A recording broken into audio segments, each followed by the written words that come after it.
कल एक नमाज पेश की थी। नमाज का नाम था नमाज हल्ले मुहिम्मत, याद है। और आज एक और नमाज, और इस नमाज को बयान करने के लिए सरकार इमाम जाफर सादिक अलैहिस्सलातु वस्सलाम की बारगाह में चल, और इमाम की खिदमत मुक़द्दस में ये बेहतरीन नमाज का तरीक़ा अहले ईमान को अता किया गया। नमाज का नाम है नमाज रफ़-ए-उसरत। नमाज रफ़-ए-उसरत, रेफ़-ए-ऐन रफ़, उठा देना, ख़त्म कर देना। ऐन सीन रेते, उसरत, सख्तियों को। वो नमाज सख्तियों को उठाने का बाइस बनती है, उस नमाज को इमाम ने तालीम फरमाया। नियत वाज़ी हो गई। 2 रकत नमाज, नमाज रफ़-ए-उसरत, बचलाता हूँ क़ुर्बतन व ताअतन इलल्लाह। ये 2 रकत नमाज, दोनों रकतों में अलहम्द के बाद सूरह इखलास या सूरह तौहीद या कुल हुवल्लाहु अहद कह लीजिए एक एक मरतबा। और रकत अव्वल में अलहम्द सूरह इखलास पढ़ने के बाद सूरह फतह की इब्तिदाई 3 आयतें, मगर बिस्मिल्लाह के बगैर। बिस्मिल्लाह के साथ आयत नहीं पढ़ी जाती, सूरतें पढ़ी जाती हैं। तो बिस्मिल्लाह के बगैर क्या पढ़ना है?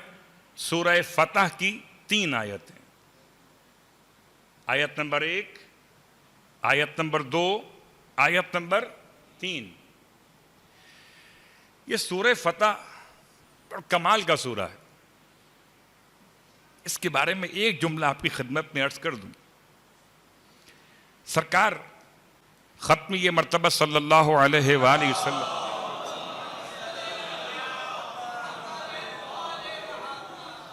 फतेह मक्का के मौके पर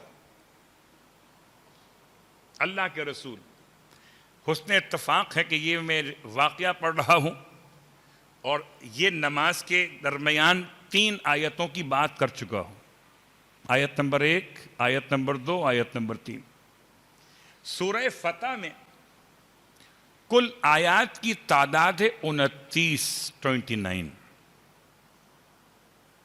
और सूरह फतह मक्कातुल मुकर्रमा में फतेह मक्का का उन्वान बनकर आया।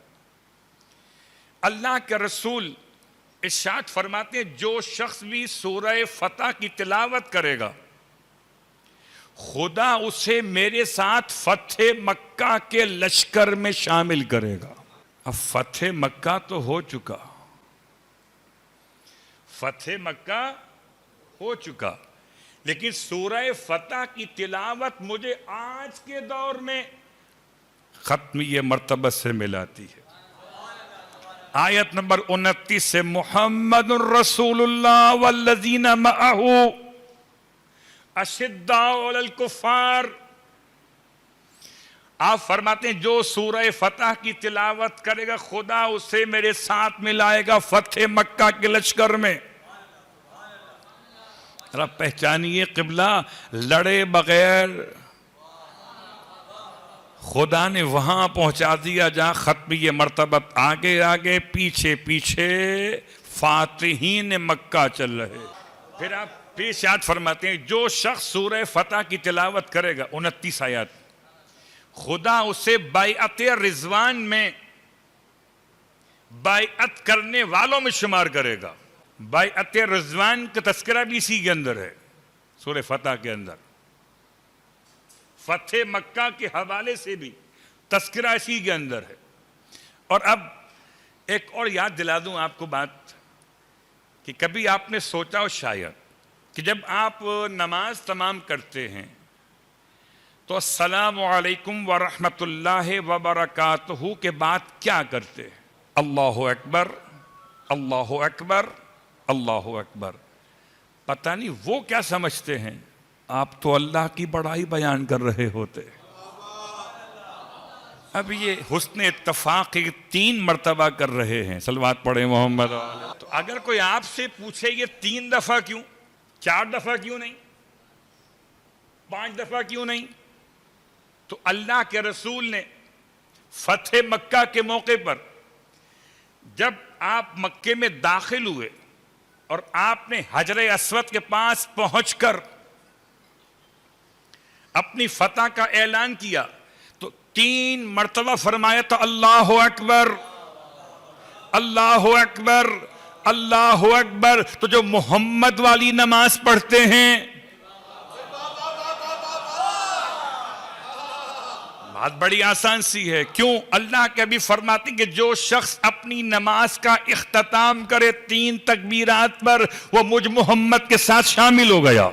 जो नमाज के इख्तिताम पर 3 मरतबा अल्लाह अकबर कहे, वो शुक्र फतेह मक्का अदा कर रहा है। तो अब वही करेंगे ना, शुक्र फतेह मक्का अदा, कि जिनको मक्का फतह होने पर खुशी हुई है। वरना कुछ दुश्मन रसूल तो ऐसे मिले हमें, जब कुछ ना कर सके तो मुसलमान हो गए। नमाज़े रफ़े उसरत की रकत नंबर 1 में थे कि हालत क़याम में अल्हम्द के बाद 1 मरतबा सूरह इखलास पढ़ा, वो तो बिस्मिल्लाह के साथ पढ़ा। फिर 3 आयात पढ़ी सूरह फतह की बिस्मिल्लाह के बगैर, क्योंकि ये आयात पढ़ रहे थे। बिस्मिल्लाह जुज़्व आयत नहीं है, लेकिन अगर पढ़ लें तो नमाज बातिल नहीं है। अल्लाह अकबर, क्या हसीन अंदाज है कि पढ़ने में कबाहत नहीं, ना पढ़ें तो हाजत नहीं। मगर नीयत का मसला, अगर आप तबर्रुकन पढ़ रहे हैं, तयम्मुनन पढ़ रहे हैं तो कोई हरज नहीं, मगर ये जुज़्व आयत नहीं है। अब ये रकत नंबर 1 मुकम्मल। रकत नंबर 2 में अलहम के बाद 1 मरतबा सूरह इखलास, और सूरह इखलास के बाद अब पढ़ना है सूरह अलम नशरह। क्या पढ़ना है? सूरह अलम नशरह।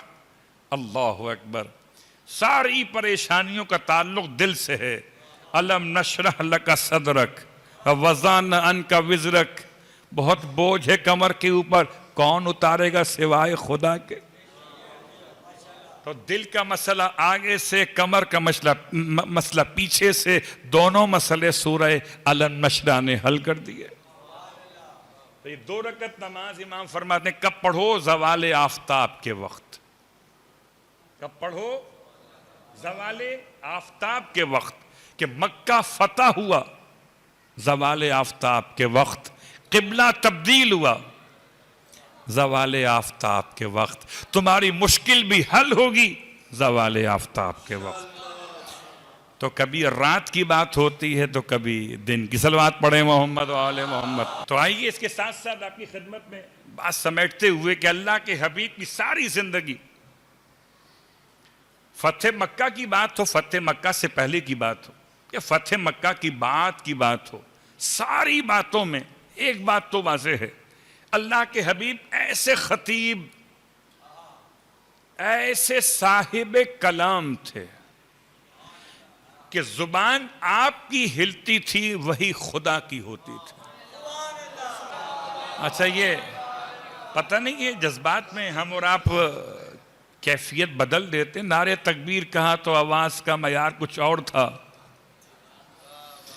रिसालत का लगा नारा तो साउंड का मयार कुछ और था। जैसे ही नारे हैदर पे पहुंचे, आवाज का साउंड खुद ब खुद ऊपर हो गया।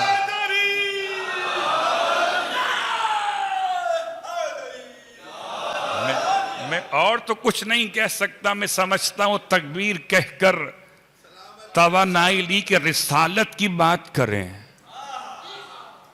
रिसालत से तवानाई मिली तो विलायत की बात की।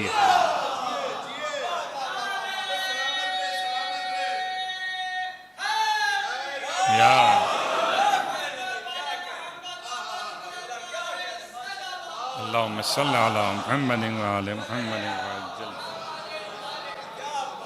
तो ये बात याद रखिए कि नारे तकबीर से तवानाई है रिसालत तक पहुंचाने के लिए।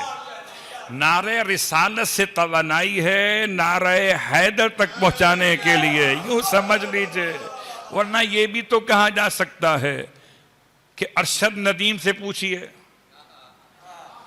कि अरशद नदीम ने जब नेजा फेंका तो पता नहीं क्या कैफियत है कि जिसका नाम चाहता ले लेता, जिसका नाम चाहता ले लेता। क्या उसे नारे तकबीर नहीं आता था?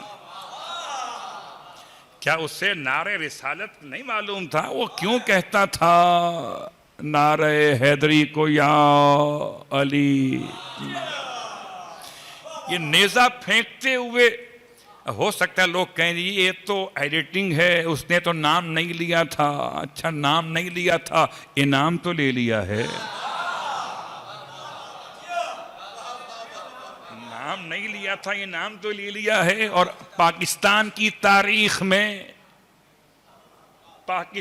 तारीख में अगर मैदान में देखिए तो निशान हैदर है। यहां अगर है तो इनाम हैदर है। सलवात पढ़े मोहम्मद वाले मोहम्मद पर।